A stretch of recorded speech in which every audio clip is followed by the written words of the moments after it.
7 अक्टूबर 2023 को हमास के हमले से शुरू हुई जंग को इजरायल ने अपने लगातार हमलों से और खूंखार बना दिया।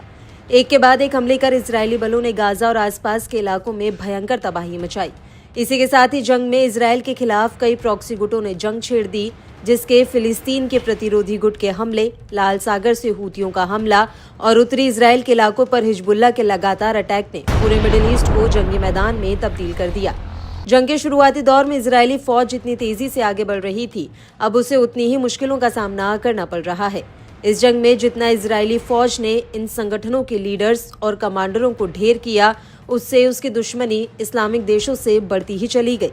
फिर चाहे वो ईरान हो या फिर इराक, दोनों ही देश अब इजरायल से सीधे तौर पर जंग में सामने से हमला कर रहे हैं। इसी कड़ी में एक ऐसी खबर सामने आई है जिसने इजरायल की टेंशन को बढ़ा दिया है। दरअसल इराक में इस्लामिक प्रतिरोध ने ड्रोन का उपयोग करके कब्जे वाले सीरियाई गोलान में एक महत्वपूर्ण इजरायली साइट को निशाना बनाते हुए एक अभियान चलाया। इसके बाद रात भर 3 अन्य अभियान चलाए गए और उनमें से एक में इराक में इस्लामिक प्रतिरोध ने कब्जे वाले फिलिस्तीन के दक्षिण में एक सैन्य स्थल को निशाना बनाते हुए ड्रोन हमला करने की घोषणा कर दी। 2 अन्य अलग अलग अभियानों में इराक में इस्लामिक प्रतिरोध ने यह भी बताया कि उसने कब्जे वाले क्षेत्रों के उत्तर में महत्वपूर्ण लक्ष्यों के खिलाफ ड्रोन हमले किए हैं।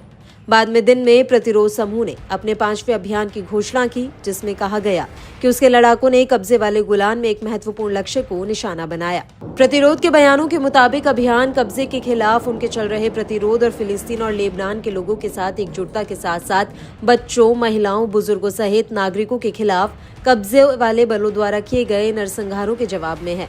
साथ ही प्रतिरोध ने पुष्टि की कि फिलिस्तीन और लेबनान पर चल रहे युद्ध के बीच वह दुश्मन के गढ़ों के खिलाफ अभियान बढ़ाना जारी रखेगा।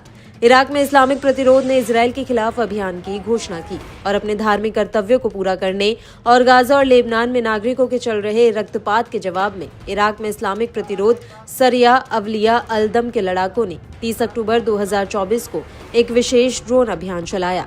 इस हमले ने कब्जे वाले फिलिस्तीन के भीतर जॉर्डन घाटी में एक महत्वपूर्ण स्थल को निशाना बनाया। ब्रिगेड ने युद्ध क्षेत्र समीकरण की एकता के लिए अपनी पूर्ण प्रतिबद्धता पर भी जोर दिया और इससे पहले लगभग 4:42 पर उत्तरी कब्जे वाले फिलिस्तीन में तबरैया के उत्तर में स्थित एक महत्वपूर्ण लक्ष्य के खिलाफ ड्रोन हमले की घोषणा भी की। उधर इराक में इस्लामिक प्रतिरोध ने सुबह 4:08 पर उत्तरी कब्जे वाले फिलिस्तीन को निशाना बनाकर किए गए एक अभियान की जिम्मेदारी भी ली है।